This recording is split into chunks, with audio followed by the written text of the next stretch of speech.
কথায় আছে কবুতর কখনো বেইমানি করে না, আসলেই বাস্তব। এটা সত্যি কথা বলতে কি, অবলা জাত এরা আসলে কখনো বেইমানি করে না। কারণ কি দেখেন, আমার কাছ থেকে এক ভাই আর কি, উনি উত্তর কোরিয়াতে থাকে, সম্ভবত প্রায় অনেকদিন যাবতীয় আর কি আমার কাছ থেকে অনেক আগে কবুতর সংগ্রহ করছিল। প্রায় 70 বা 80,000 টাকার মতন কবুতর এক চালানে নিয়েছিল, পরে বাচ্চাও নিছে। লাস্ট আর কি ওনার সাথে আমার লেনদেন হয়েছিল কিছু 11 পিস কবুতর, সম্ভবত 11 পিস, হ্যাঁ 10 পিস কি 11 পিস। উনি আমাকে 10 পিসের দাম কিন্তু কমপ্লিট দিয়ে দিয়েছিল, আর এক পিস কবুতরের প্রাইসটা আর কি আমাকে বলছিল পরে দিবে। তারপর আমি কবুতরটা দিয়েছিলাম বিশ্বাসের মাধ্যমে, যাই হোক ওটা ওনার সাথে আমার লেনদেন শেষ লেনদেন। কিন্তু দেখেন আসলে উনি আমাকে কিন্তু পরে টাকাটা, বেশি টাকা না, হয়তো সম্ভবত 4500 বা 5000 এমনই হবে টাকাটা, অ্যামাউন্টটা। উনি আমার কাছ থেকে এর আগে লেনদেন করছে, সব ক্লিয়ার করে দিচ্ছে। তাকে একবার বলছে যে ভাই আমি পরে টাকাটা পাঠাই দেবো, সমস্যা, মাদিটা দিয়ে দেন আমাদের, একটা মাদি লাগবে। আমি জাস্ট আমার কাছ থেকে কিছু কবুতর নিয়েছে, এই কারণে আমি একটা ভালো একটা মাদি আমার লফটের থেকে দিয়েছি। বলছে আচ্ছা, উনি আমাকে বলছে যে আমি এই টাকাটা দিয়ে দিব না, বলছে আচ্ছা ঠিক আছে সমস্যা নেই। কিন্তু উনি আমাকে টাকাটা দিয়ে নেয়। দেখেন উপরওয়ালা অশেষ রহমত। আসলে উনি আমার কাছে এতগুলো কবুতর নিছে, 11 পিস কবুতর নিছে, বাচ্চা নিছে, ওইগুলো তো ঘর লাগাইছে।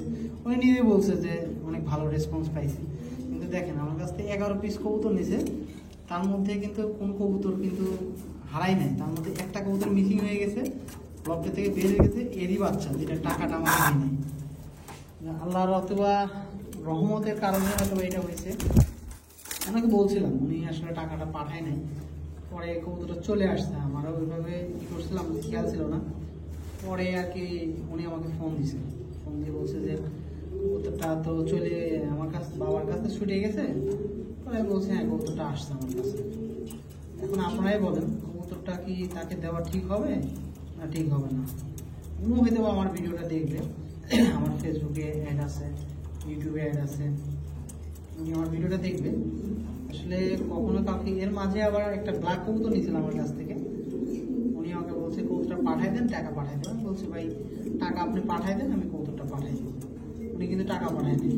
আমি একবার দিয়েছি, দিয়ে দেখছি যে উনি আসলে এর আগে আমার সুন্দর লেনদেন করছে, কোনো টাকা রাখেনি, সুন্দরভাবে লেনদেন করছে, এই দিক দিয়ে আমাকে কোনো ইয়ে। কিন্তু একবার আমি তার সাথে বাকি লেনদেন করছি, জাস্ট অল্প কিছু টাকা, কিন্তু আমাকে টাকাটা দিই নাই।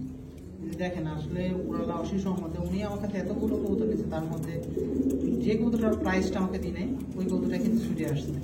আল্লাহর হয়তো অশেষ রহমত ছিল এই কারণে, কবুতরটা কিন্তু বিনা পাল্লায় চলে আসছে। কখনো টসও করি নাই, কিচ্ছু করি নাই, কবুতর জাস্ট আমার ফ্লাইং করতে আমার বাসাতে, এই আর কি কবুতর চলে আসছে। উনি কোরিয়াতে থাকে, উনি হয়তো অনেকগুলো বাচ্চাও নিছে, অনেক রানিংও কিছু নিছে, 11 পিসের মতন রানিং নিতে, অনেক ভালো ভালো কিছু কবুতর দিছি ওনাকে, মাক্সি দিছি, মিলি দিছি, যাই আমার লফটের অনেক ভালো ভালো কিছু কবুতর ওনাকে আমি দিয়েছি। উনি আমাকে প্রাইজ দিছে, যেটুকু প্রাইজ দিছে আলহামদুলিল্লাহ।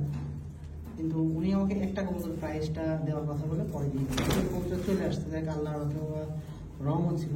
যাই হোক এটাই বলতে চাই, রেসার কবুতর কখনো বেইমানি ওরা বোঝা যাক। আসলে মালিকের জন্য আপ্রাণ চেষ্টা করে, হয়তো অনেক বিপদ আপদ ধরে, অনেক বাজ পাখি ধরে, আবহাওয়ার সমস্যার কারণে, কিন্তু আপ্রাণ চেষ্টা করে, এটাই আর কি। যাই হোক আপনারা কমেন্টে জানাবেন যে কবুতরটা তাকে দেওয়া ঠিক হবে কি ঠিক হবে না। উনি আমাকে টাকাটা দিন এই কবুতরটা।